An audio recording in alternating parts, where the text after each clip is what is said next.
Oh jeez. I don't even know how to start this video off. I gotta start talking now. I'm like running out of space or whatever. This hits the spot. I love chocolate.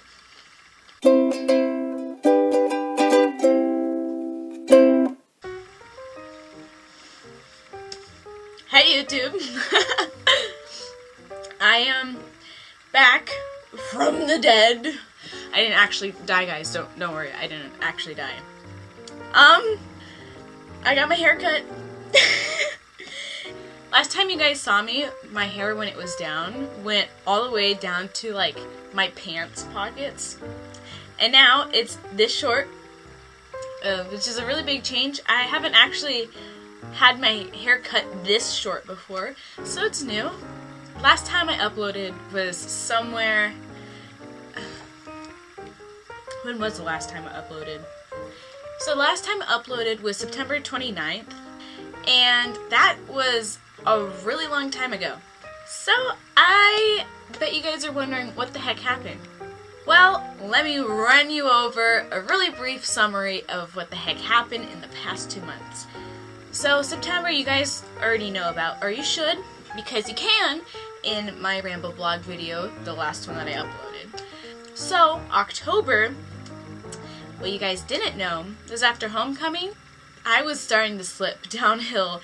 I started to lose sleep, and my insomnia just, for whatever reason, decided to skyrocket.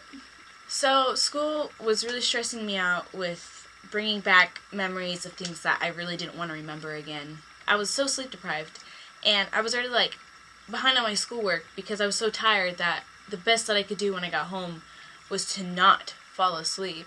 So I slipped really bad. So basically, I was super like stressed and tired, and both of those just were in like a really awesome cycle. It wasn't awesome, just like spoilers. And it kept doing that. Then it got bad enough to the point where I slipped and I snapped, guys. I snapped. I couldn't hold it back. There was no way that I could have delayed it any more than I had. So I've been struggling with mental illness for at least 10 years. So my mom has been supportive. Like, to this day, she still doesn't know most of like the mental illness stuff that I deal with. She has seen some bits of the symptoms and side effects that I didn't know I had, or I wasn't aware that I was displaying, and I couldn't control it. And because I snapped, I was full-fledged in an episode, and she got to see it. She got scared. She got really scared. She took me to the ER. The professionals were worried, and that's kind of what snapped me. I was like, oh, you guys are worried? This is like normal for me. And then I started to realize that other like normal people, like the average person, does not have an episode like I did. And I just kind of went, oh, okay, that makes sense. And they wanted to send me to a hospital that I could stay at for a while. They couldn't find me a bed, but the next day they did, and I stayed there for a while until they found a treatment plan. So basically, I went strategically AWOL for a whole month. That means that I went to residential, and they unenrolled me from school. The place I was at, you only had contact with people who were in your family members list that your guardians or parent put on there. So if you wanted to talk to your grandparents, they had to be approved by both your therapist and your parents or guardians. But I just lived with these 5 other kids for a month. And we were all kind of dealing with the similar thing, which is why they grouped us together. And we were around each other 24/7. Yeah, the only other people I got to see, other than the staff members and those kids, were my parents and my grandparents. I did not have contact with anybody outside of the facility, which really freaking sucked. You get to see a therapist like twice a week, a psychiatrist, and there's nurses there, like staff that just kind of like be in the room and facility with you and the kids. And then I discharged. It didn't feel real leaving the place because I lived there. Like, I actually lived there. And I grew close to my peers, the kids that I lived with. So we grew close. And it kind of sucked leaving for, like, one part because I didn't get to see them again. And I know I'm not going to be able to see them again. I mean, there's small chance that maybe someday in the future I'll walk by them in a store or something. But it's not very likely. After discharging, the plan was to let me recuperate for the weekend and then go to school immediately to start getting adjusted. That was so hard. It didn't feel right. 30 kids in a room. I wasn't used to that anymore. And there's so much moving and bustle and papers and a lot of work. Not to mention, I was half of a chapter to almost a whole chapter behind everything. And I didn't understand what was going on in most of my classes. The hardest part is probably that I'm still not caught up on my schoolwork. They excused almost all of it, but comprehension-wise, it still took me a while to catch up with some of my classes. Adjusting to the social atmosphere of school was kind of difficult, and it brought me a lot of stress. But being to that place, it helped me realize that not only am I a depressed person, but I also realized just how much anxiety I actually hold, and you guys, it's a lot. It's like over little things, too.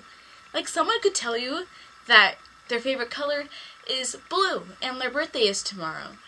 And I'll be here thinking, oh my goodness, what if their birthday is actually today and I just forgot? Oh my goodness, well, I found this blue thing, but maybe they don't like the color blue. Like, you could tell me something and I'm still gonna second guess it. Not because I don't trust you, but because I don't trust me for whatever reason. So, even though it's easier to realize these things when I'm being anxious for no reason, it doesn't necessarily mean that it's easier to deal with or put aside. But that is a step, is just identifying it. And now I'm finally adjusted to the social atmosphere of school. I was really sad that when I left, I wasn't able to participate in our thriller horror play that my school was putting on, and I was cast in.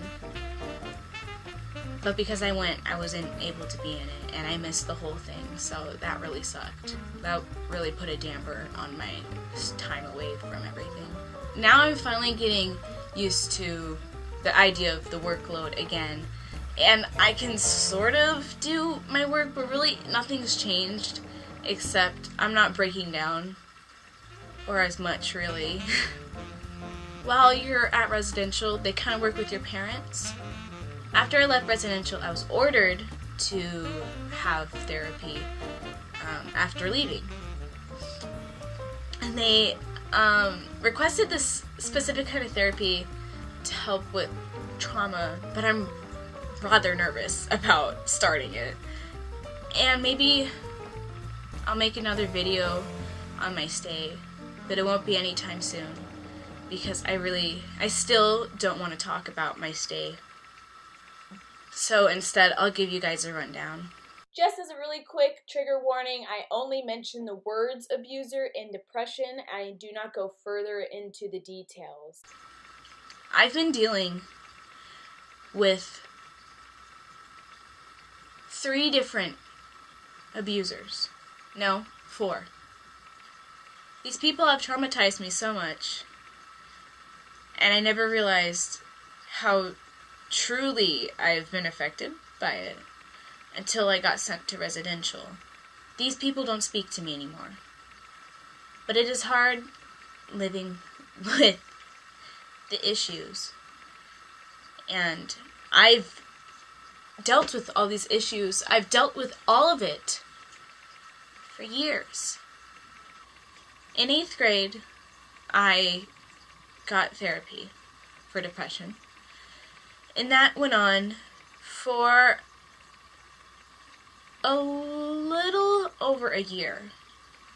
9th grade, I accidentally let slip who my third abuser was and what they've done. Then, the beginning of this year, I requested to get therapy. Then, you have August, my first YouTube video. And that's a very brief, generic version of my mental health. I have decided I'm going to be a mental health and personal health advocate, educator, and advisor. And I don't know where to get a platform. I don't know how to pave that road, but I know this is something that I'm going to love to do. I'm going to be great at doing, and that I want to do. And I guess one way to start is, even though this place was supposed to be a de-stressor of me just doing fun things, I'm going to add in my mental health, because why not? This is my channel you're watching. So, when I went to get hospitalized, it kind of clicked in my head just how much I really am affected. And that I cannot afford to keep struggling on my own, alone, because I'm scared of reaching out, because I'm scared of being vulnerable. I have to, and I'm not excited about that. I really am not. I'm terrified.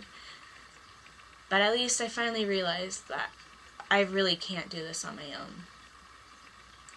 I shouldn't have to. So really, I know that I am a very independent, strong person, but there's a point where it becomes toxic, where it becomes unhealthy. And I finally realized that my biggest attribute, my strongest trait, is also one of my greatest weaknesses. So I have to accept that I have to reach out, that I cannot do this alone. I have no idea what I'm doing most of the time. I don't know what's going to help me, so the only way to do that is to reach out for professionals. And I've done that, but also to have people to rely on. I'm better. Not the greatest, but I'm okay. And I'll get better, eventually. Maybe not quickly, but I'll get there. So, there's that. I have no idea how I'm gonna do my outro. Anyway, guys, I'm back. So, join me on this ride, guys. I mean, my channel is called Izzy Tries Living, so here I am, trying to live. I hope you guys enjoy this video or something. And hats off to you guys. I mean, cheers. I'll see you guys later.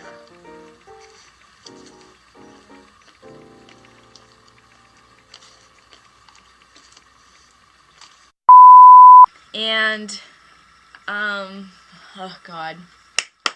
Come on, Izzy. Woo! Woo! Woo! I needed a blizzard break. I don't know if I'm even being loud enough. I'm just sad. Why am I sad? There's no reason to be sad.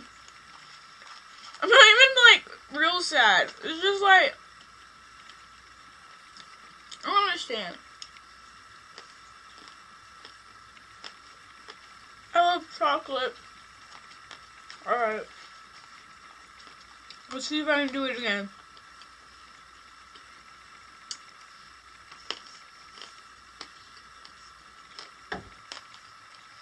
Ah! Ah! It's cold. Oh, shoot. Alright. We're back. Okay. Yeah, okay.